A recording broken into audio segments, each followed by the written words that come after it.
Good morning! Tara, gumala tayo sa Calatagan, Batangas. So ayun na nga, nakigala ang kapatid ko sa Calatagan, Batangas. Second time na namin pumunta doon, ang layo pala. Ang resort na pinuntahan namin ay Mr. Suave Beach Resort sa Barangay Hukay, Calatagan, Batangas. Katabi siya ng Tatay Igna campsite. Papunta pa lang, ang layo pala, grabing pagod. Pagkadating namin sa resort ay syempre, diretso tanghalian agad dahil nga mga gutom na ang mga bulilit at kami rin. Pagod at gutom. Maraming mga katabing resort ang Mr. Suave. Nandyan yung Tatay Igna na na-featured sa TV being as a campsite. Hideaway Beach, Anahaw Beach at marami pang iba. Kaya pala kami napunta sa Mr. Suave dahil yung isang kasama namin ay galing na rin pala doon a few months ago. Kaya siyang nag-recommend kay Mr. Suave. Ang sabi niya, maganda at affordable daw. Maganda naman talaga ang Mr. Suave. Hindi siya sikat sa social media dahil medyo ayaw nilang masyadong promotion. Sabi ng caretaker nila ay kadalasan sila yung napupuntahan ng mga galing sa ibang resort pag puno na ang iba. May pagka-private kasi sila, madalas daw nagbabakasyon ng may-ari at family niya. Kaya nakasarado ang resort for family occasions. Kaya ayaw siguro nila na masyado silang dinudumog.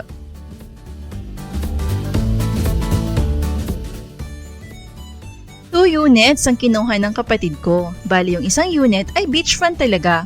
Makikita niyo sa videos ko. Tapos ang pangalawa ay mismong likod lang na bahay ng beachfront na nakuha namin. Ang design niya ay very native. Filipino style na bahay talaga. Puro kahoy as you can see sa video ko. Very aesthetic kumbaga. Kahit ako, gustong-gusto ko ang design niya. Ang hangin ay labas-pasok dahil very open at airy. Puro kahoy kasi lalo na yung balkon nila. Free na rin ang lutuan. May gasol at mga gamit sa pagluluto at may ref na rin. Na-timingan lang na hindi gumagana ang ref nung nandun kami dahil kasisira lang daw. Pero okay pa rin naman ang lahat kasi ang pagkain namin ay inilagay na muna ng caretaker sa ref nila. Doon din kasi sila nakatira sa unahan lang na cottage.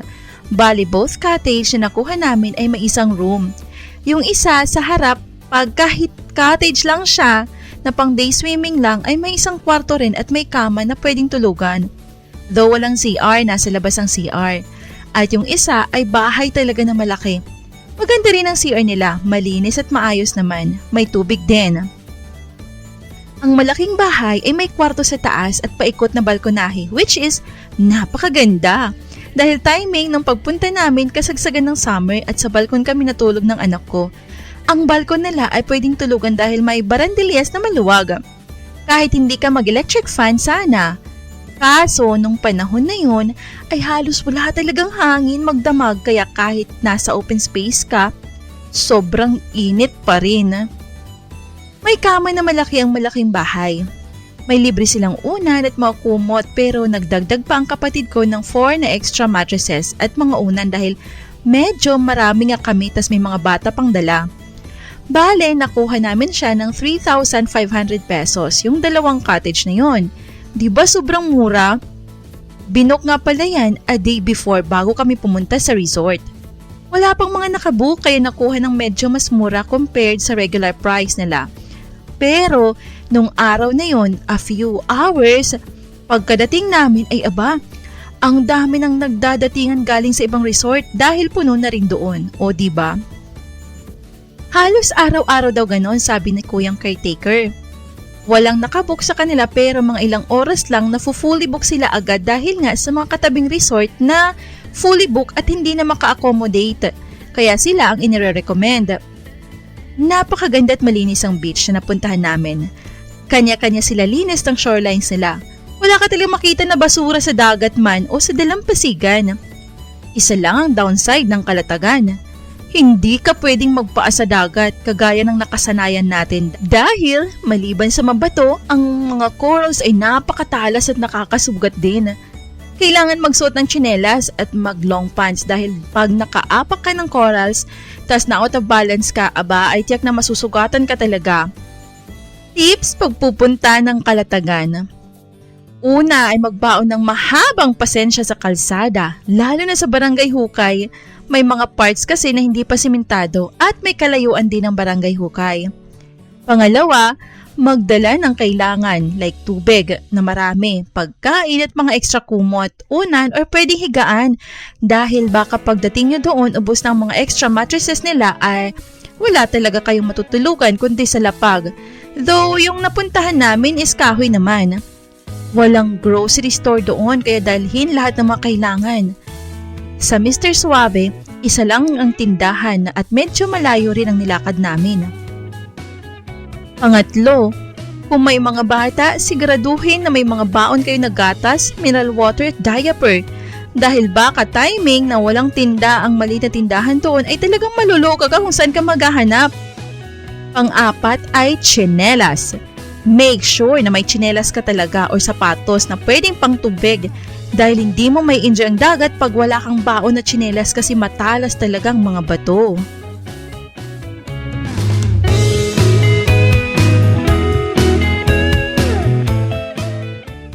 So, ayan na nga, nag-i-enjoy na ang mga bata sa paglangoy-langoy. Maghapon kami sa dagat hanggang gabi dahil ang sarap sa pakiramdam ng tubig. Ang dagat sa Kalatagan ay iba, kahit medyo malayo ka na sa dalampasigan ay mababaw pa rin. Hindi kagaya sa ibang beaches na malalim na, pero doon sa napuntahan namin ay hindi nakakatakot. Child-friendly siya para sa amin. May alon siya kahit papano pero hindi ka matatakot para sa mga bata. At timing na hindi rin malamig. May pagka-warm ang tubig, talagang mag-i-enjoy kayo. Hindi po ito sponsored ha. Ito ay honest review ng isang customer. Balak na namin bumalik ulit doon at magstay ng ilang gabi kasi talaga marirelax ka. Kasi hindi malamig ang tubig sa dagat. Naligo rin kami sa gabi na hindi nakasama ang mga bata, pati kinabukasan. Mga 5 pa lang yata ng umaga nagsilusong na kami sa dagat dahil marami na rin ang naliligo at medyo may kaingayan na rin ang paligid. Napakaganda ng sunset doon. Ang ganda ng view. Presko at sariwa ang hangin at hindi ka maboboard dahil hindi siya isolated. Nakakatuwa na makita ang mga ganitong tanawin lalo na dito sa sariling bansa. At thumbs up ako sa mga may-ari ng mga resort. Inaalagaan talaga nila ang shorelines nila. Sana ganito dapat ang gagawin natin. Lalo na sa mga tabing dagat ng mga bahay o mga resort sa buong Pilipinas, malaki man or maliit. Ang dagat ang pangunahing nagbibigay sa atin ng ating pangangailangan at dito rin tayo kumukuha ng ating kabuhayan. Kaya nararapat lang na alagaan at mahalin natin ang ating yamang dagat. Para sa akin, ang Pilipinas ang isa sa may pinakamagandang beaches sa buong mundo.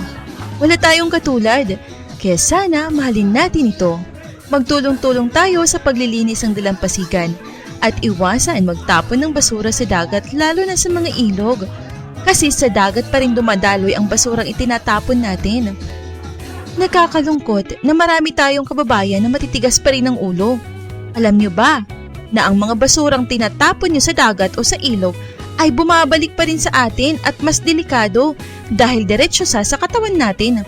Kumakain tayo ng isda sa araw-araw at madalas ang kinakain ng mga isa sa dagat ay mga basura na itinapon na natin.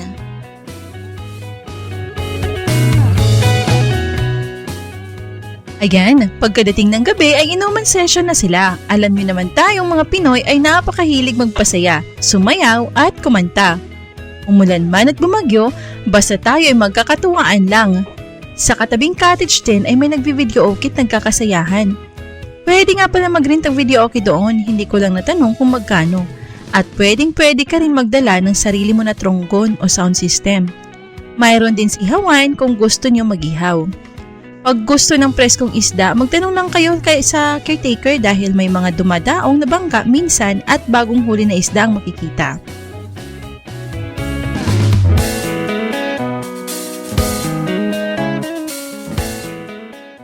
Maraming salamat sa panonood sa video ko. Hanggang sa muli, sana nakasubscribe na kayo. Bye-bye!